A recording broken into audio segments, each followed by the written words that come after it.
Let me just try to address this. I've given a lot of talks about this issue, the cycle of sin. And the cycle of even good people. You know, they're praying, they're reciting Quran, they're even doing Umrah, Ibadat. But at the same time, they can't get away from certain evil practices in their alone time. There are two parts of this problem.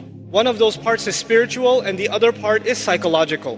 And we have to address both of those parts. Let me start with the psychological only because most of the time when we have these discussions, we don't address the psychological side, we only address the spiritual side. So I'll try to address the psychological side of this a little bit. You have to understand that in psychology, there are triggers.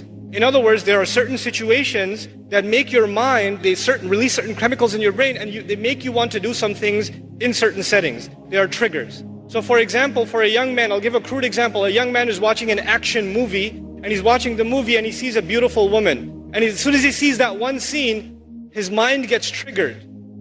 And he pauses the movie and watches something far worse. And he gets into the habit of doing that. It wasn't the movie itself, it was just that one thing that triggered it. Or for some people, when they go back into their apartment or in their room, when they're alone by themselves, bad things happen. When they're by themselves. And when they're at the masjid, obviously it doesn't happen. When they're with their friends, it doesn't happen. When they're on their own, it happens. So the first bit of advice for everyone here and myself is you have to identify, when does the sin happen? When I'm by myself. Where am I when it happens? What times does it happen? And if you can identify the problem times and the problem places and the problem situations, you have to try to change those situations. If you're a young man and you have a problem with, the kinds of things that are available on the internet and you're looking at those kinds of things, for example, put your laptop, put your mobile device, put it in the kitchen.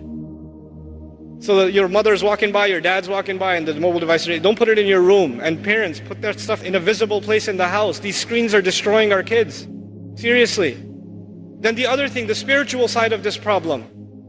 It is normal for a human being to make tawbah to Allah and then go back and do the sin again because we are khatta'un. The Rasul of Allah ﷺ described us not as khati'un, but khatta'un. Kullu bani Adam, khatta'un. And khatta' is a sighatul mubalagha. It's called the hyperbolized state. What that means in simple English is the one who repeats mistakes over and over and over again. Like a khabbaz makes bread over and over again. A khatta' makes mistakes over and over again. So that will happen. It's inevitable that some sin will occur over and over again. However, if in the back of your mind, the moment you made tawbah, you are already thinking about 3 weeks from now, I'm going to be doing this again anyway.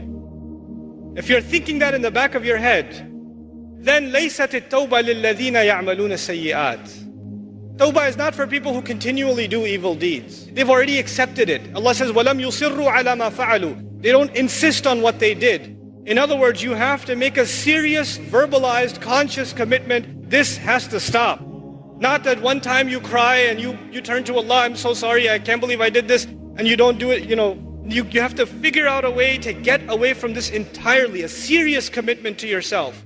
And if you can't do it on your own, seek the help of friends. Seek the help of people you trust. I know it's embarrassing sometimes, but we all need counsel and help sometimes. And when you realize that it's been going on for years, and you haven't been able to get out of it, it is time to seek someone else's help. Which is why in the ummah today, psychological and spiritual counseling is so important. So many young people are in need of counseling and families are in need of counseling. That is one of the greatest priorities of this ummah because that will be a vehicle by which peace will be delivered to people.